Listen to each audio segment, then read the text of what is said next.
Hello, welcome back everybody to VibranSea. Today I wanted to share with you an awesome toning workout for your core as well as your legs. These are moves that I've used forever, even when I was a professional dancer. Nothing quite cut it like these do. So if you want to get started, all you'll need is a yoga mat and potentially a yoga wheel if you want to do some of the variations that I'm going to do in this. But of course, I will give some alternative options for those of you without one. So let's get into this. Begin by laying on your right hand side with your elbow at a 90-degree angle and your shoulder directly on top of that elbow. Extend your bottom right leg and we're going to do some little thigh pulses here. We are going to do about 20 of these. Do a little more or less depending on when you feel the burn. Make sure that your hips are stacked right on top of each other, that you are pointing the toes in your right foot, and you will definitely feel that inner thigh engagement.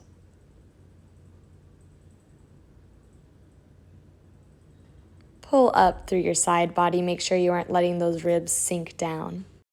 Next, we're going to do an abdominal exercise. Stack and squeeze those thighs together, and you can put your hand on your hip, on the floor, or for an extra challenge, out to the side. And we're going to do 20 leg lifts, really squeezing those thighs, engaging your abdominals and your legs at the same time, and lifting up through your torso and side body.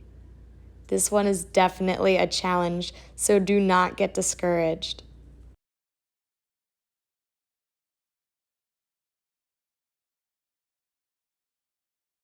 Next, we're going to bring that left hand down for additional support as we do some floor bar style développés, coming to passe with our left leg, extending our right side body, and extending that left leg to the sky. Make sure you're pointing those toes, coming all the way through passe before developing that leg. And also make sure that your hips are stacked and that your legs are externally rotated. You can tell that they're rotated correctly if your toes are pointing to the sky and not pointing to the front of the room. This is a tricky one, so don't get discouraged, but it's great for increasing range of motion. I like to try for 10 of these just to start engaging my lower body, but again, feel free to increase that range or decrease depending.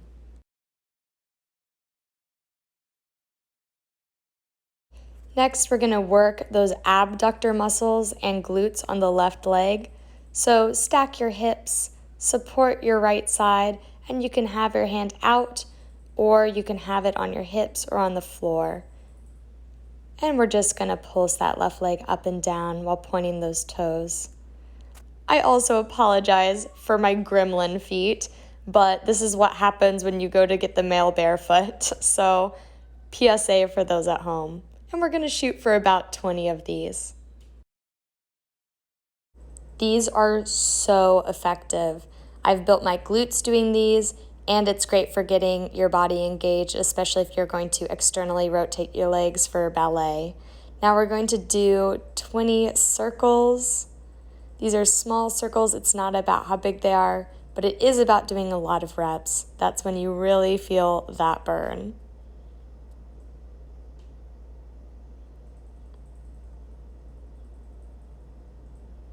And I'm feeling it right about now, and hopefully you are at home. And let's reverse the direction and do 20 more.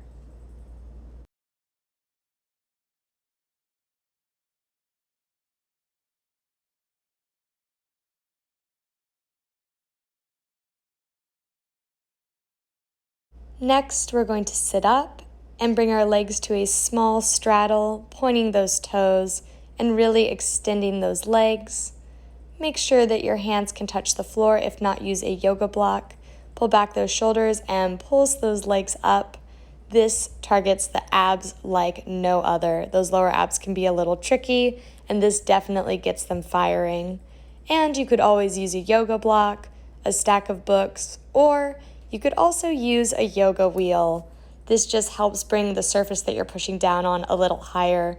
And if you also need to make modifications, you could bring your legs closer together to put less of a strain on those hip flexors. Shoot for about 10 of these.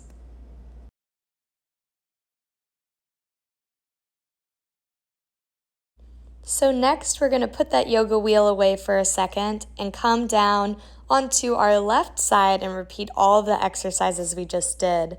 So we're going to start again with those 20 inner thigh lifts. My favorite thing about this series of exercises is that you can watch TV or, of course, YouTube while you do them. Sometimes if I want a lazy day and I just want to binge watch, I'll do a few of these while I throw on my favorite show. Right now, I've been rewatching Dexter, and Dirty John is up there too. Moving right along, I'm going to go into that side extended crunch. I'm going to show it with my hand on my hip this time for a variation that's a little more challenging. Make sure you're really zipping up those inner thighs, holding in your abs, and keeping your whole body in one line. Try if you can to keep that neck a little soft. I struggle with that. And you could always put that hand down for a little more support.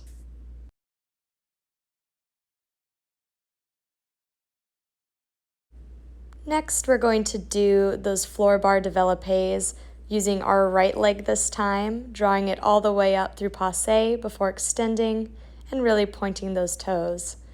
Now, I do want to say quickly, please don't worry about how high your leg is going. It could go much lower and you would be getting just as much work out of it. And for others, you might be able to extend it further, and that's wonderful too. The one thing to make sure of is that you're doing this movement correctly and not worrying about the final picture. It's very, very important for your body and to actually increase your range of motion.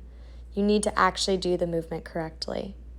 Now, if this is pretty easy for you, lift that right hand off the floor for more of a balanced challenge. This will definitely get your core firing.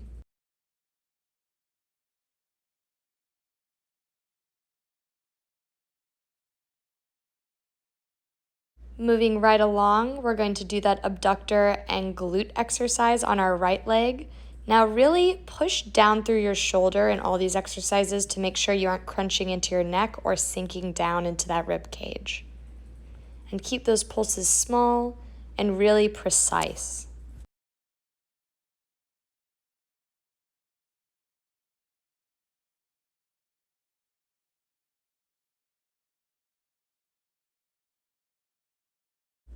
And now it's time to circle, everybody's favorite part. You can see I'm definitely feeling the burn.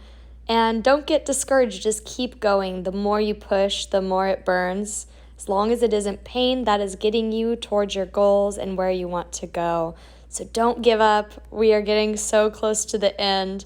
And this is when a YouTube show or TV really comes in handy. And we're going to go the other way now with our toes.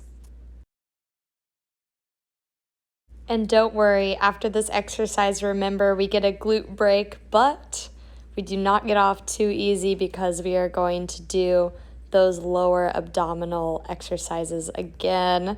So we're finishing up here. Let's come sit down, face the other direction, and grab that yoga wheel if you'd like to have a higher platform to push on.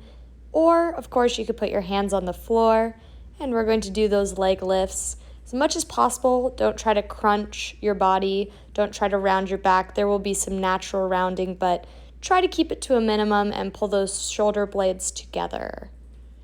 Okay, this is where it's going to get a little tricky and spicy. So we're going to come into a plank position with our feet on top of the yoga wheel.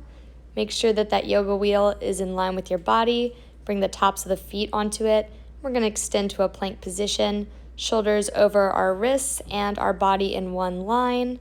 And we're going to bring those knees in for 10. You will feel this in your lower abs like no other, and your entire core should really be feeling the burn. You could always just hold a plank without the yoga wheel, or put your feet in a plank position on a towel and slide the towel in and out. That would do a very similar action. Next, we're going to put that yoga wheel to the side, and we're going to go back into our plank position for some very slow mountain climbers, connecting that knee to our elbows, pulling in our core, keeping that neck elongated, and try not to hunch your back. I do a little bit here, although at a certain point to bring your knee all the way in, you might need to. We're going to do a total of 10. Relax back into child's pose, stretch out your back, stretch out your glutes. You absolutely deserve it. And meet me back on the floor. We are going to do another series in plank. This time I'll show you two variations. One where you extend the leg behind you, bring it in, and extend back out off the floor. And the other is going to be that slow mountain climber again. We're going to do 10 of these, so let's get started. Extending this leg behind you is not only firing those hamstring and glutes, but it's creating so much challenge with your core stability. You have to keep your shoulders and hips in alignment and square, and that is very hard when one leg is off the floor. So let's pull back into a downward facing dog, sink that chest towards the floor, give yourself a moment, give yourself a break, and meet me back down to do the other side. We are so close to the end here. Keep pushing through. Make sure that that neck doesn't just collapse, that you don't just let that head hang to the floor. Keep it in alignment. And you are so close to that downward facing dog. There we are. We have one more exercise on the arms. Again, with that yoga wheel, we're going to repeat those little knee pulses in while we're in plank. This is the last time you ever have to do these unless you're like me and you absolutely love them. So let's try one more time.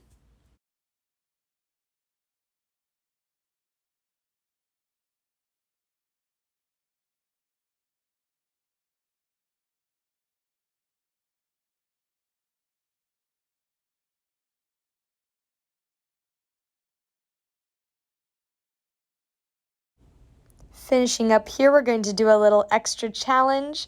Extend your right leg so you're only balancing on your left. This is killer for your balance. And we're going to try the other side as well for a few seconds. Great job. Now come down to a modified child's pose with the yoga wheel helping to stretch out the fronts of your legs. Okay, last position in plank. Get excited. We're going to go into that extended plank again and pike those hips to the sky, tucking our chin and going into an inversion similar to a handstand using that yoga wheel for support. Make sure that your ears come in line with your shoulders, that you are stacking your body, and that your arms are really supporting and pushing down through the floor. Great job. This is wonderful prep for handstands.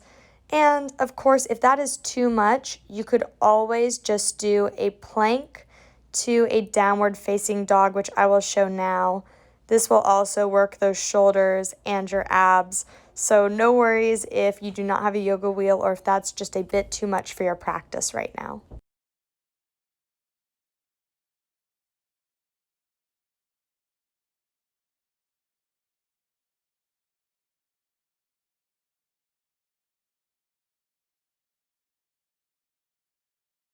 If you are still working out with me, you are a champ. We have only 2 exercises left, the first being an inner thigh exercise. I'll show 2 ways. So the first way is modified with the bottom leg just pulsing up to the sky, keeping those hips in alignment. You'll really feel this burn in your inner thighs. The second is to stack your hips, go into a side plank, and then move your top leg just an inch to the back. Bring your bottom leg up to the sky and do those pulses again. Same action, just an added challenge being in a side plank. We will do 10 of these on this side, so we're halfway there. Just really stack those hips and keep that body in one straight line. And we'll switch over to the other side, same exact thing. Choose the variation that works best for you. I just like to give a lot of options because I enjoy the challenge of trying new workouts, and sometimes it's just fun to get yourself into weird contorted positions. But this one is a tried and true for me. I love the way it activates my inner thighs. Again, I'm going to show that advanced variation pushing down through my shoulder so that it's away from my neck, lengthening my body and making those measured pulses to the sky. And as we do this, I want to tell you about our final position and movement, which is a headstand, and we're going to go into it through a pike. Now, if you haven't done this before or at any point you feel uncomfortable, please skip it. But if you are interested, for my points of contact, I use my elbows and my fists. My head is below my fist and it does have a little pressure, but I keep it mainly to those 3 points. And I make a 90-degree angle between my shoulders and my forearm, and my shoulders are stacked on top of the rest of my body. Now I tuck my chin, put it between my elbows and my fists, and slowly pike my legs to the sky. Make sure to really squeeze those thighs together for balance, engage those abs, and today you might just try going up into one static position, but for me I like to engage my abdominals by doing some little pulses up to the sky. It's such a counterintuitive but really fun way to engage those abs. And once you start getting really comfortable up here, you can completely play with what you're doing. It's such a fun sculptural position. So I like to go into kind of a split variation that's really fun, work a little on arching into my back flexibility. Again, just make sure that you're engaging your core to protect your back and that you're tucking your chin to protect your neck. And if you're doing anything like me, just make sure you measure out on the other side the same action. And we will bring those legs back together and gently with control lower back to the floor and carefully untucking our neck. I find those to be so fun, and I want to show you one other version that challenges your balance even more, and it really works your side body. Now, keeping those same points of contact, evenly spreading the pressure between them, we're going to go back up through pike into our headstand. And this time we're going to straddle the legs. Depending on your flexibility, this could look a lot of different ways. Definitely not the most flexible, but I make it work. And we're going to slowly tap one toe towards the floor and then the other. As you can see, this changes your balance and it really forces you to fire that core every single moment. So I love this. It always wakes me up and it really gets my core activated for anything crazy I might be doing later. And make sure you even out your sides. We'll come back to center and slowly come down through pike. Do not rush this and be very careful as we lower back down, untucking our head. Thank you so much for joining me today. If you enjoyed this, feel free to like and subscribe, and I will see you in the next video.